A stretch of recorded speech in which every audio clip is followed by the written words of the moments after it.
mahigit isang oras na rin tayong naglalakad. 1 hour and 8 minutes. Labas na tayo sa ano natin.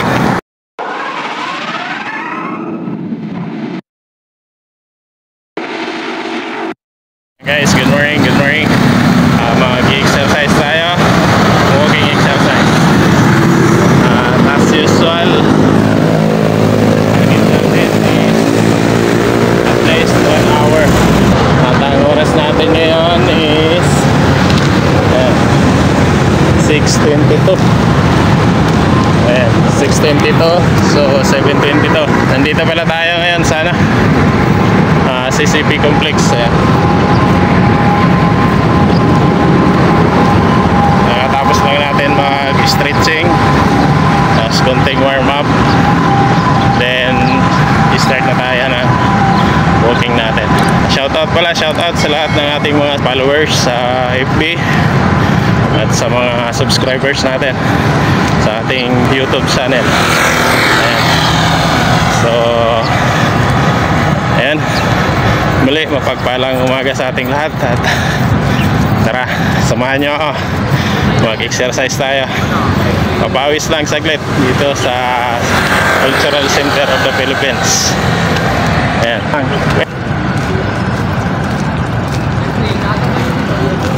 Nandito na tayo sa may bungad na ulit ng CCP Complex. Ayan. Dito sa may mga palm tree. Nakakaano na rin tayo, 16 minutes. Ayan. So pagdating natin ng Ross Boulevard, kakaliwa tayo papunta ng Manila Biwok hanggang doon sa may Dolomite Beach. Ayan. Ayan, Cultural Center of the Philippines building. So dito na tayo sa may intersection ng Pablo Campoy Street na Ross Boulevard. Kaliwa na tayo dito. Mga team Lakbike dyan. Ayan. Good morning and shout out sa inyong lahat. Dito, papapawis na naman tayo. Walking exercise. Dito na tayo sa tapat ng Bangko Sentral ng Pilipinas.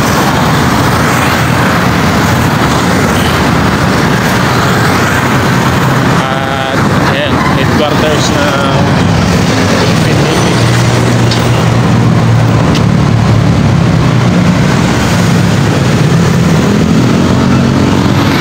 Okay, so update na lang ulit. Ayan guys, naka 30 minutes na tayo sa kakalakad natin. Dito pa rin tayo sa along Manila Biwok. Lagpas na tayo ng kalahati. Kapag nakaraas sila ng park, dito na tayo banda sa may Dolomite Beach. May lang sana ako kunting papakiusap, lalo na dyan sa medyo nakakaluwag-luwag sa buhay at sa mga kapwa ko rin, mga content creator. At kahit sa mga kakilala nyo, baka may kakilala kayo na gusto magpa-promote promote talaga, parang ang dami ng followers. Nag-organize kasi ako ng isang fun run activity. Actually maliit lang naman siya, sa probinsya lang, part ng alumni event.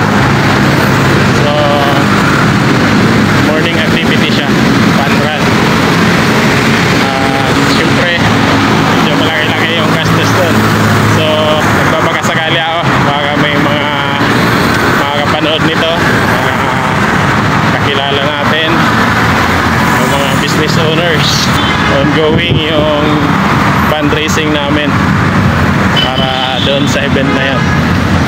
At in return, ilalagay namin yung inyong pangalan o logo or business name, business logo doon sa singlet ng panran na yan.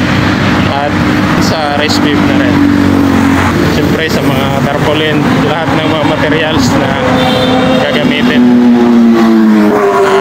event na yan, mga banners, owners, tarpaulins, lahat ilalagay doon yung mga sponsors natin or major donors.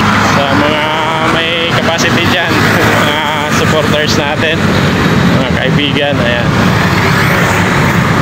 baka lang naman yung mga willing o kahit mga personal, mga individual na may mga gininto ang puso, ayan, na mahilig or sumusuporta sa mga ganong activity. Andito na tayo sa part na to ng Dolomite Beach. Ito na sa may approaching na tayo sa kanto ng Pedro Hill.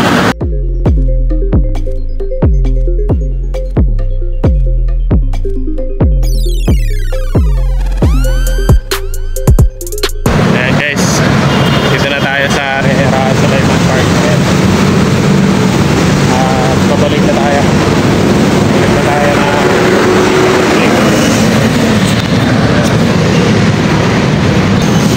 so far na control na natin yung sarili natin na hindi tumakbo, lakad lang talaga, lakad. Kailangan ma-accomplish muna natin yung goal natin bago tayo mag-umpisa mag-takbo-takbo. Yung unang goal natin, pababa yung timbang natin. Yung last na nagtimbang tayo, nasa ano tayo, 98 kilos.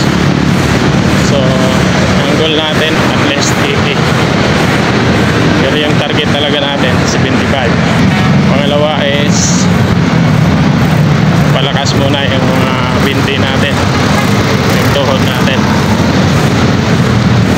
para hindi man natin ma-reach yung goal number 1 is makaya ng tuhod or yung mga binti natin, mga hita natin, na buhatin yung bigat ng katawan natin habang tumatakbo. So it's either of the two kung saan yung mauna, pero kung parehas natin ma-achieve yun, mas maganda. Nandito na tayo, approaching na sa may Manila Yachts Club.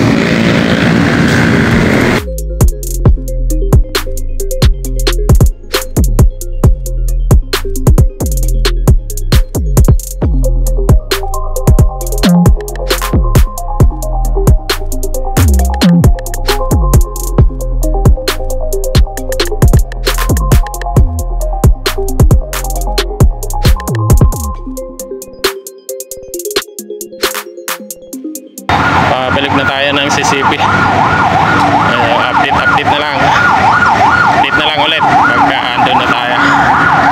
Ayan guys, good morning ulit, good morning. Nakabalik na tayo dito sa may Vicente Soto Street. Nandito na tayo, approaching sa PICC building.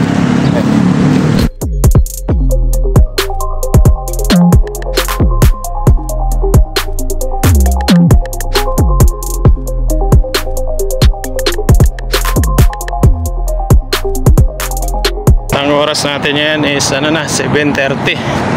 So mahigit isang oras na rin tayong naglalakad, 1 hour and 8 minutes. Nagpas na tayo sa natin, sa target natin na 1 hour walking exercise. So kumpletuhin lang natin yung isang ikot pa dito sa CCP complex, tapos babalik na tayo doon sa parking. Kung umabot ka sa point na to na ang ating video, maraming salamat. Huwag kakalimutan na i-like or i-heart yung video natin. Consider following yung page natin at yung YouTube channel natin. Pwede nyo consider na i-subscribe. Yan, halo-halo lang yung content dito, pero more on self-improvement, about balance ng trabaho at sa personal na buhay natin. Ayan, so andito na tayo sa tapat ng main building ng PICC.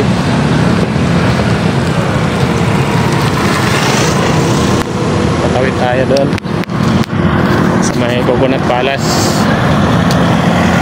Ikot tayo hanggang pabalik doon sa Roas Boulevard. Okay, so update na lang ulit mamaya. Ayan, pabalik na ulit tayo dito sa Vicente Soto Street, so may parking natin. Ayan. So matapos na tayo actually ating walking exercise at ang oras natin is 7:45. So nasa mga 1 hour and 23 minutes din tayo na naglakad. Ayan.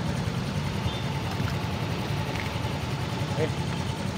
So titingnan natin mamaya, update na lang natin kung nakailang kilometro tayo, ilang steps yung nagawa natin ngayong umaga. Okay, so muli mapagpalang umaga sa ating lahat at mula dito sa Cultural Center of the Philippines, sa mapagpalang umaga sa ating lahat. As usual, ingat tayo lagi, keep safe, ride safe, stay safe. Hanggang sa muli, bye bye.